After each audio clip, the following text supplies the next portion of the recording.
sana wag magpa-impluwensya. Para kay Senator Juan Miguel Nick Zubiri, dapat panagutin ang dating opisyal kapag napatunayang sangkot ito sa iligal na operasyon ng mga pogo. Mananagot yun dahil kung ex-cabinet member and you're pushing for illegal pogos, ibang usapan yun. Ibang usapan. So, let the acts fall where it may. As long as ma-prove talaga nila sila talaga ay ang nagtulak nito mga illegal pogos na ito. Ipagpapatuloy ng Senado sa July 10 ang pagdinig kaugnay ng mga iligal na pogo sa bansa. Umaasa sa Senate Deputy Minority Leader Risa Hontiveros na siyang nangunguna sa pagdinig na personal na dadalo si PAGCOR Chairman Alejandro Tenco para pangalanan mismo ang dating miyembro ng gabinete na sangkot umano sa iligal na pogo. Para sa senadora, kahit sino pa ang sinasabing sangkot na ex-cabinet official, hindi na dapat pag-ibahin ng PAGCOR ang mga legal na pogo sa iligal dahil ginagawa lamang itong palakip para sa scam house. Sa isang pahayag, idiniit din ni Senate President Francis Cheese Escudero na dapat isiwanat ng PAGCOR ang dating opisyal dahil kung hindi, sila Senators Hontiveros at Gatchalian ang magtatanggal ng maskara nito para alamin kung lumabag ito sa batas. Para rin kay Senator Joel Villanueva, hindi na dapat mag-alas-showbiz ang PAGCOR at mag-blind item dahil kailangan malaman ng taong bayan ang katotohanan at panagutin ang nasa likod ng illegal na pogo operation sa bansa. Naniniwala rin ng mga mabatas na dapat ng tuluyang iban ang mga pogo sa bansa na pinasok na hindi lamang ang mga negosyo at gaming industry, kundi pati na ang gobyerno para magkaroon ng protektor. Jorge Legado, UNTV News and Rescue. Diyos ang aming sandigan, serbisyo publiko ang aming pinangahalagahan.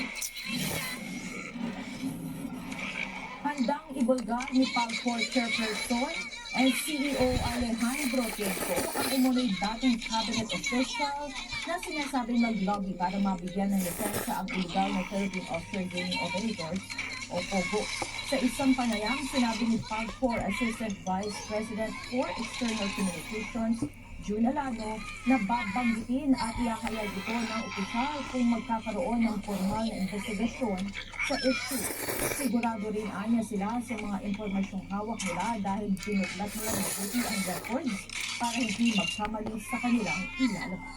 Inaprubahan na ng Regional Tripartite Wages and Productivity Board ang 35 pesos na dagdag sahod sa minimum wage workers sa National Capital Region. Para sa samahan ng employer sa bansa, bagamat nalalakihan sila sa halagahan, dapat din silang sumunod sa desisyon ng wage board. Ngunit ang ilang grupo, itinuturing itong insulto sa mga manggagawa. Ito ang balita ng Astro sa Batangas. Dagdag 100 po para at least okay po siya para sa amin. Para sapat na po sa pangangailangan namin sa araw-araw po. Mga 150 siguro. Yan lang. Kahit mga 100 na lang no. 100 na lang no. Nagtataas na yung price. Ito ang hindi na aumento ng ilan sa mga karaniwang manggagawa sa National Capital Region. Maliit lang ito kung ikukumpara sa posisyon ng mga labor groups sa gitna ng mataas na presyo ng mga bilihin sa bansa. Ngunit matapos ang ilang pagdinig at konsultasyon sa mga kinauukulan, mas maliit pa rin ang momento na inaprubahan ng Regional Tripartite Wages and Productivity Board sa rehiyon. Batay sa desisyon ng nilabas ng Wage Board, magkakaroon ng 35 pesos na dagdag sa sahod ng mga minimum wage workers sa Metro Manila.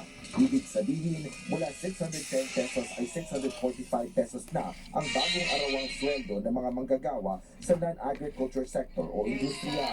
Mula naman sa 572 pesos ay 608 pesos na ang minimum wage sa mga kabilang sa sektor ng agriculture sa parehong plantation at non-plantation. Sakot nito mga service o retail establishment na may empleyado na 15 workers o mas mababa pa at manufacturing establishments na may regular na empleyado na mas mababa sa 10 workers. Pangunahing mga dahilan ng momento ay ang inflation o ang taas ng pagtaas sa presyo ng mga bilihin at serbisyo at ang poverty threshold mula sa Philippine Statistics Authority. Hunyo rin ng nakaraang taon ang huling nagtaas ng minimum wage sa Kalakang, Maynila na umabot ng 40 pesos na aumento.